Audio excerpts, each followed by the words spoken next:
Jai Gurudev. Today we are going to talk about parenting, one of the most challenging tasks in front of the generation in today's world. If you look around, you will see a lot of murders, suicides, crimes, arson, and somewhere I think we need to really understand what is happening around. One of the things probably most of the people are missing is a point that this new generation is born with a new kind of a traits. It is believed and to a greater extent that it has been proven time and again by scientists and the spiritual scientists both that human DNA undergoes changes after every 26,000 years. And it is reported that these 26,000 years happen to be around 1980. And what does it really mean is that normally in our generation it is believed that out of the 12 strands the DNA has, two were active.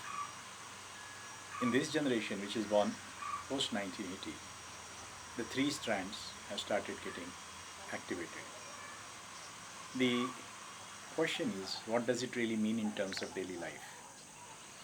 The children who are born after 1980 are showing different kind of traits emotionally, different biological structure, especially the cellular structure, different immunities, and different kind of a mental setup. I'll give you some examples. The major complaints that parents bring to us nowadays is that the children, when they work on computers or on mobiles, or TV, are totally involved to such an extent that they are not aware of the environment at all. In fact, most of the time they have observed that when the child is working on Facebook or Twitter, whatever the internet programs, or watching TV, no matter how many times he's called or she's called, they don't respond. And obviously, even after 10 or 12 times they're called and not responding, that leads to a lot of conflicting situations at every home. The parents should realize something which is very revealing that we have found after research of more than 1,500 students today, which are going to extend to about 10,000 students in India alone. And what it brings out is something revealing. These children use only one sense at a time, closing the other four senses. For example, when they work in computers, the eyes see, they don't hear, they can't taste, they can't smell. And we have done a lot of experiments on these new generation people and have established that this is what the fact is. And the parents generally get egged up about, even after calling for 10 times, the child doesn't respond. They should know that the child cannot hear. Now it's like you're talking to a deaf person. When they hear, they just hear, they can't see. In fact, yesterday's Times of India carries a news that just about yesterday, that is around 20th of Jan, there were 17 deaths while crossing the railway lines in Mumbai alone. And the same Times of India report says that on an average for the last 1 year, 9 people are dying every day on the tracks, which is a huge number.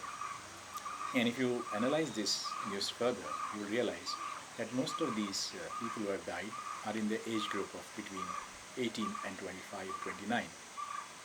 Now, all these people belong to this particular generation which I am talking about.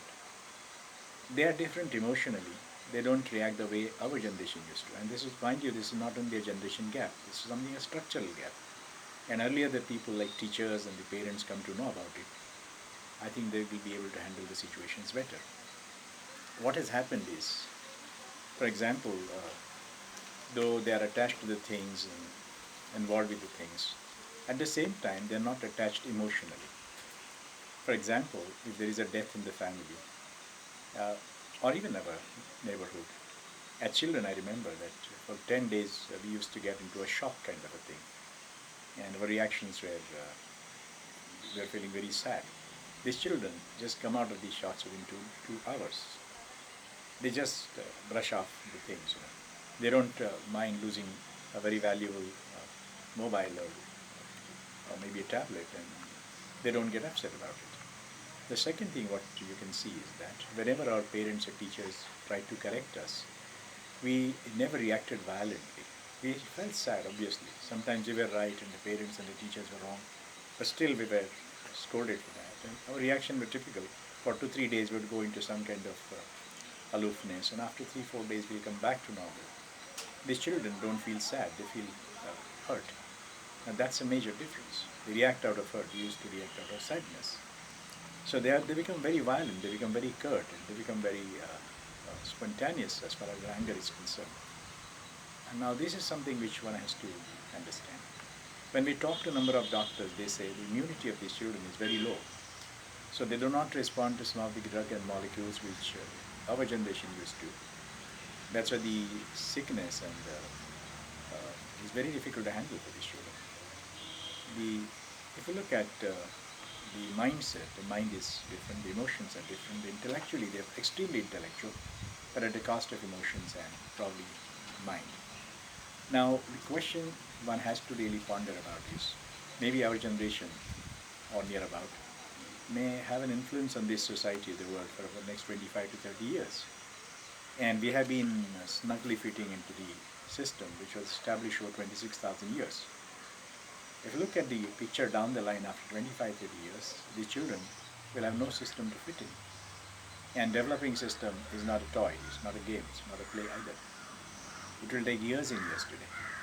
So one shudders to think about what will they do, how will they live in this new world when they have no system to cling to, no system to fit in. All the systems may have to be probably rewritten. The medical science may have to be rewritten. The psychology may have to be rewritten. The other sciences, related to the mind and intellect and emotions, may have to be rewritten. Somewhere the whole system, social systems may have to be rewritten because their ideas of morality and immorality are totally different than what we had. So if you look around, the marriage systems are collapsing in the last few years. Now, considering all these things, one wonders what is going to happen for the next 200 to 300 years. There are going to be a lot of rapes, there are going to be a lot of murders, and there are going to be a lot of suicides.